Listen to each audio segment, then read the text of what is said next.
Hello everyone, welcome back to the channel galaxy physics. Given problem जो है JEE main 2023 की problem है और क्वेश्चन में दे रखा है the distance between two plates of a capacitor is D and it's capacitance is C1 when air is the medium between the plates.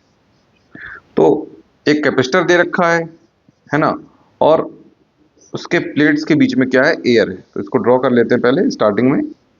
तब उसका जो कैपेसिटेंस है क्या है, C1 है और गैप दे रखा है हमें कितना, डी। तो इसको भी देख लेते हैं, ये डी दे रखा है गैप हमारा, ये डी है। तो C1 है ना, फिर क्या कह रहे हैं, if a metal sheet of thickness 2D/3 and of the same area as plate is introduced between the plates, the capacitance of the capacitor becomes C2, the ratio of C2 upon C1 is। और फिर इसी capacitor में क्या है, एक metal sheet डाल दी गई और उसकी थिकनेस हमें दे रखी 2D/3। और है ना, मालूम है कि जब भी कुछ भी है ना प्लेट्स के बीच में डालेंगे तो उसका कैपेसिटेंस चेंज हो जाएगा। तो कैपेसिटेंस कितना हो गया, C2 हो गया। और अब रेशियो पूछा है, पुराने कैपेसिटेंस और नए कैपेसिटेंस के बीच में हमसे रेशियो पूछा गया है। तो पहले हम लोग देख लेते हैं कि कौन कौन से हमें फॉर्मूले इस्तेमाल करने।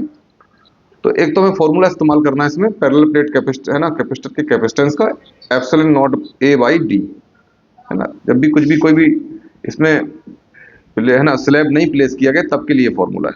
जब स्लैब प्लेस कर देते तब ये फॉर्मूला बन जाता CS equal to epsilon not A upon D minus T plus T/K।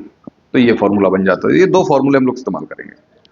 तो पहले केस में देखें तो जब हमारे पास कोई भी स्लैब नहीं डाला गया कैपेसिटर में, तो C1 की वैल्यू निकालते हैं। C1 एरिया हम लोग मान लेते हैं कितना है, A एरिया इसका प्लेट्स का। तो एप्सिलॉन नॉट A और गैप दे रखा है D। तो ये C1 की वैल्यू निकल के आ गई। अब C2 की वैल्यू निकालते हैं।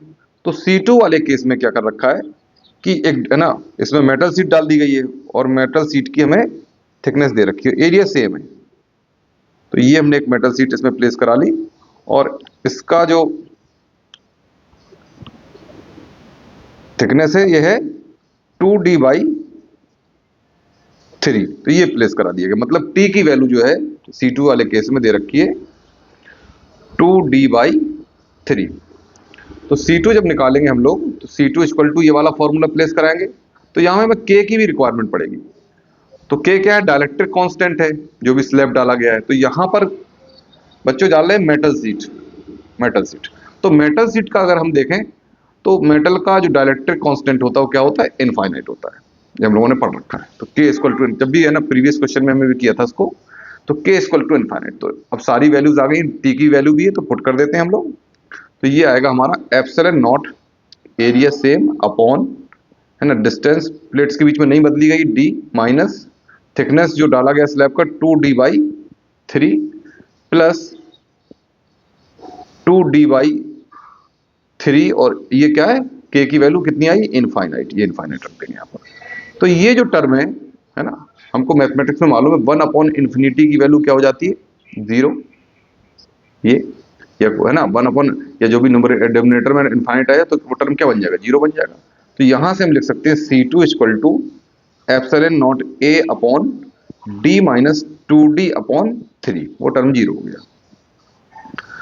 तो अब हम इसको सॉल्व कर लेते हैं। तो C2 इक्वल टू आ जाएगा एप्सिलॉन नॉट A, नीचे एलसीएम लेंगे 3, तो ये आएगा 3D माइनस 2D।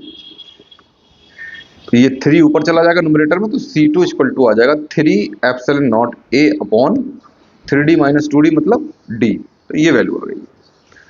क्वेश्चन में हमसे रेशियो पूछा गया C2 अपॉन C1 की वैल्यू, तो निकाल सकते हैं हम लोग। C1 भी मालूम है हमें, C2, तो C2 अपॉन C1 करते हैं। C2 की value 3 epsilon not A upon D upon का क्या होगा, C1 epsilon not A upon D। तो ये और ये कैंसिल हो जाएंगे। तो यहां से हमारे पास रेशियो आ गया C2 upon C1 equal to हो जाएगा 3/1।